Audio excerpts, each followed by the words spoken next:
Oh man, what a season finale. This Awesome. was totally awesome. And The best finale. The best. yes. And I thought that episode 9 was pretty good with the battle of the bastards. Yeah. But I'll tell you, this one, this one gives the whole next season a whole new show. Let's start with King's Landing because we're going to hit this region by region. So we start the movie at King's Landing, or the season finale at King's Landing. Yeah. Well, this is a phenomenal episode. This could actually go down as one of the greatest episodes of all time. And just to kick it off with King's Landing, the best thing to happen to this whole entire episode was the music and the silence. Just the movement of all of these characters, and just not even dialogue, just for example, when they're putting their clothes on. Oh my God, that was and then the music is very sad, depressing, but also what is going on? Right. Well, here's the thing. Obviously, we start probably one of the best depressed moment is when we show the King Toman getting ready. I almost thought he was going to cry because he knows that his mom is going on trial and she ain't coming out of this. Right. She's not coming out of it. She's not coming out. But so that's the premises of the beginning of this episode. The trial is going on.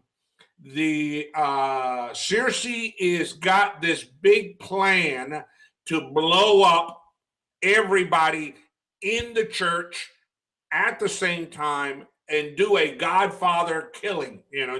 I'm just going to blow everybody out. All right. We have not Cersei, the Queen's brother atoning for his sins and gets the branded. The Queen realizes that something's wrong and she starts to call the High Sparrow on the carpet. Meanwhile, Cersei and her minions are going out getting the Meister. They kill the Meister. All these little kids kill the Meister. They lure out that faith militant guy looking, and they bring him into this cave where he realizes that this cave is full of wildfire and tries to stop it and can't, and just blows this thing. That traumatic effect of the church blowing up. That was like the first 10, 15 minutes of the show. Just boom, everybody gets wiped out, and you would think. A couple things that I really liked were, number one was I knew, and we kind of talked about it, that we thought the Queen was in with the High Sparrow. We thought that there was something going on. It was obvious to us that there are two plans going on. There's the plan of the Queen, and then there's the plan of the Queen Mother. And obviously, we all know that you can't beat Cersei. I mean, you're not going to out-strategy her because she not only takes one, but takes the everybody, all her enemies. Everybody that ridiculed her was out and gone. Bye-bye, So I tell you, that was a pretty good outmaneuvering on Cersei's part. Now then we come to the part of where she becomes the queen. Dude, when you see her coming out to get for them to make her the queen of the Seven Kingdoms, not only of King's Landing, but of the Seven Kingdoms. Right, as a Lannister.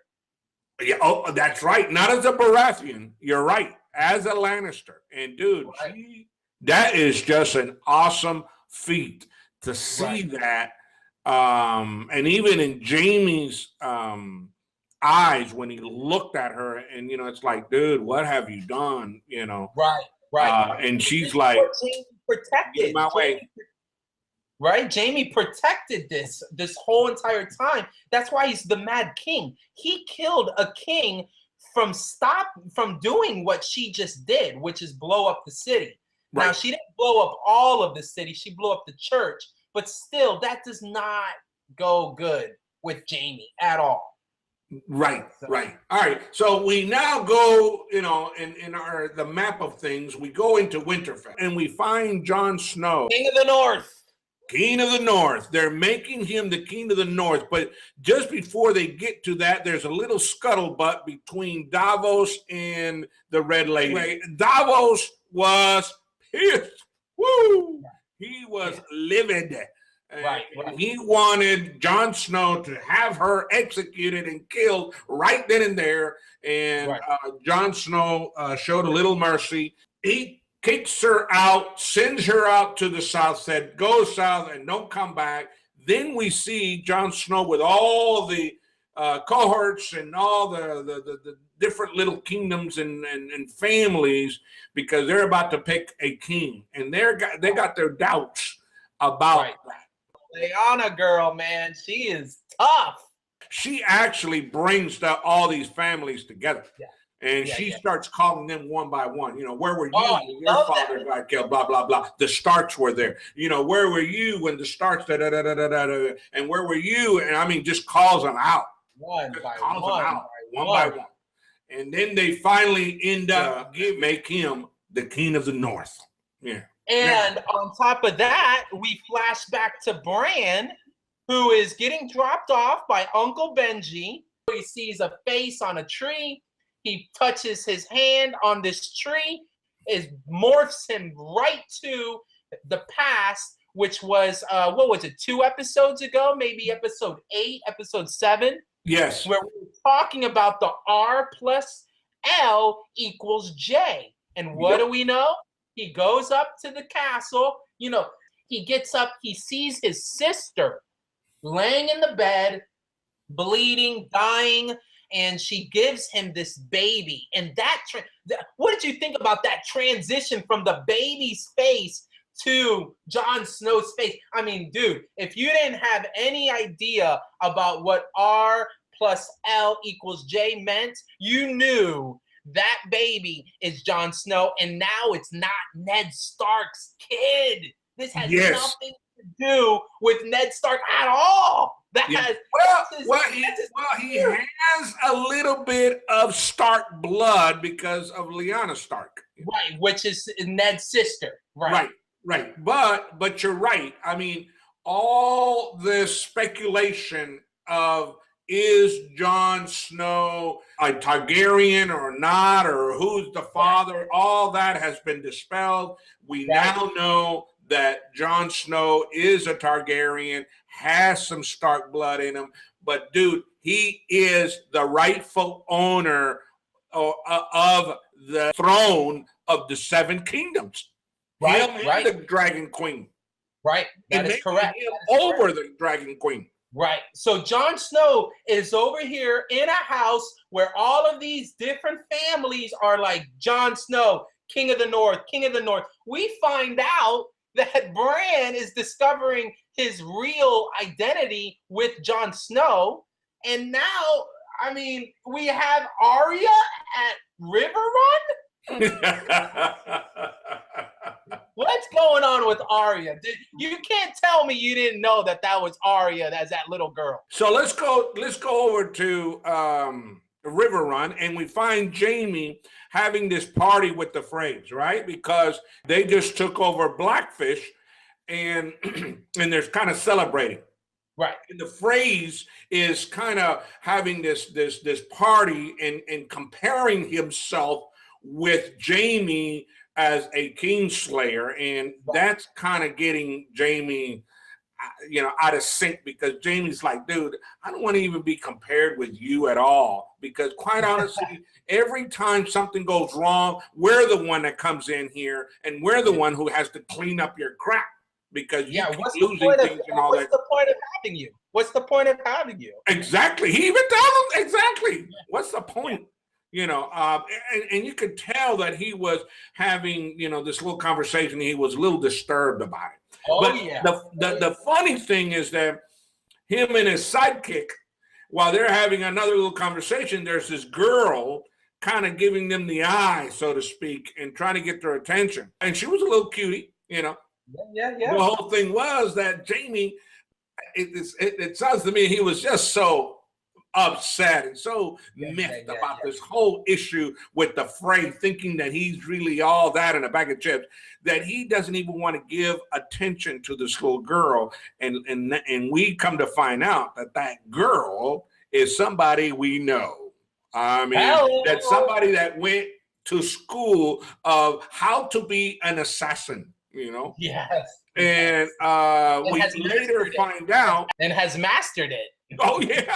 And has mastered it, exactly. Later on, we find out that she's with the Frey, right? And he's eating and he's, where's my two sons? And blah, blah. Well, they're here. Where I don't see them here.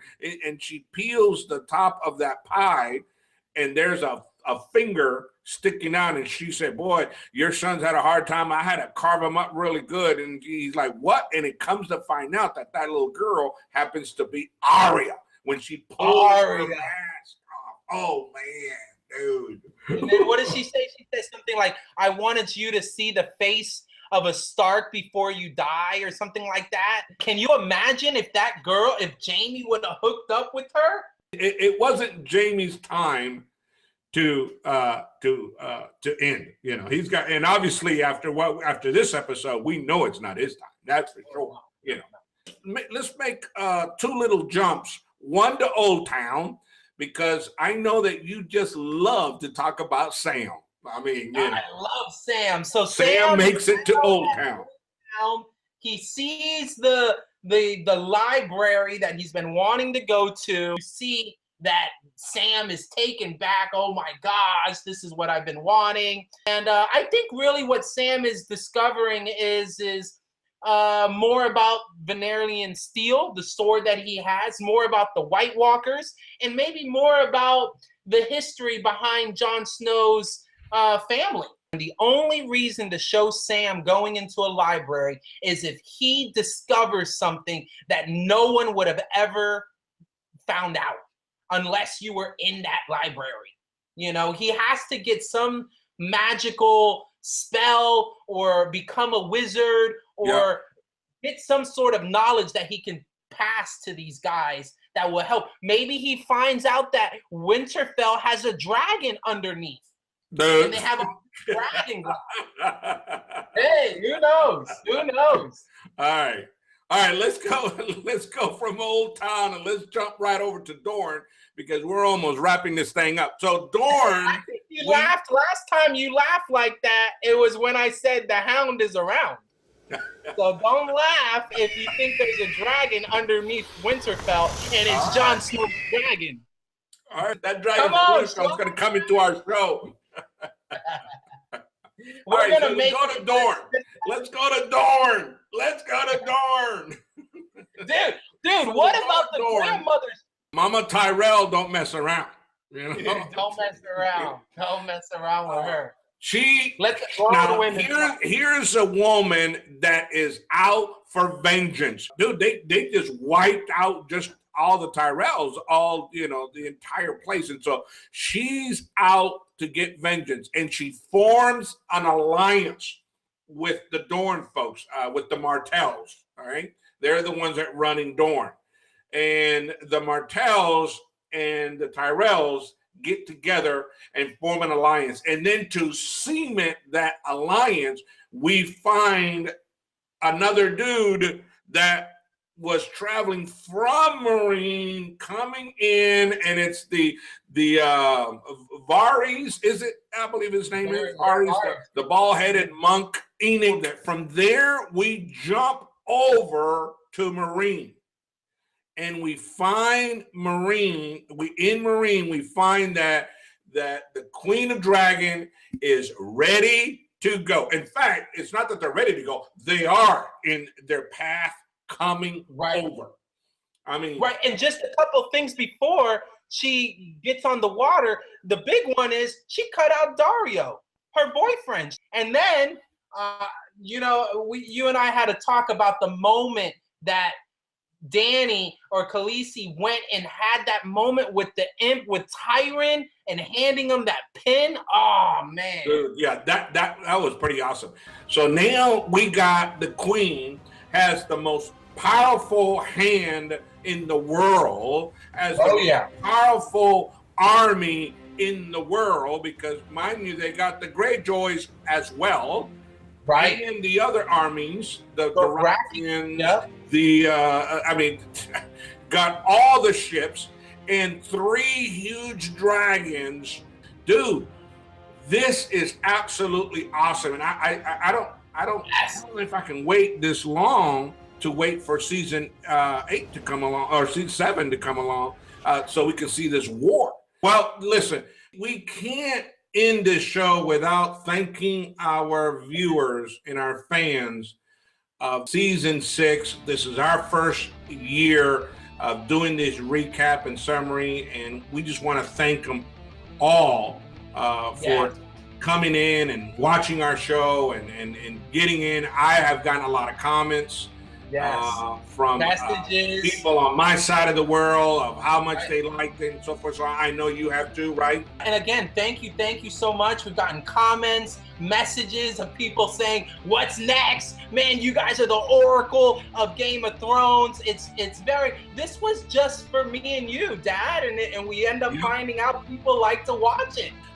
We wanted to also end this show. We said this wasn't going to be a prediction, but there is one prediction that we want to leave with, and we were so adamant about it that we decided that we were going to wear our show and show what this prediction was all about, because I think this is how this whole thing is going to end, and I'm going to let you explain that one, Richie, on how this all ends. Right. So we are wearing a shirt that in a way prophesizes what we think is bound to happen towards the end, which is the Night King here, and then you got Danny, Khaleesi here, and then you got Jon Snow right here, and then I can't really see who these guys are, but I think this is the imp, this is Tyron, and this is what is going to happen. This is the war that we have been waiting for many, many seasons now. It's just a matter of time that this comes about. And woo, man, Game of Thrones. I'm telling you. Well, with that said, Richie, there's really one more question to ask here. Do you get God? Get God! Game of Thrones, everyone, get God! Get God! All right, I love you, Dad. I love you. I love you too. See you on the next season. That's right. On to the next one. Hey, about that Winterfell dragon, man, I gotta tell you, I think there's a dragon under the Winterfell castle.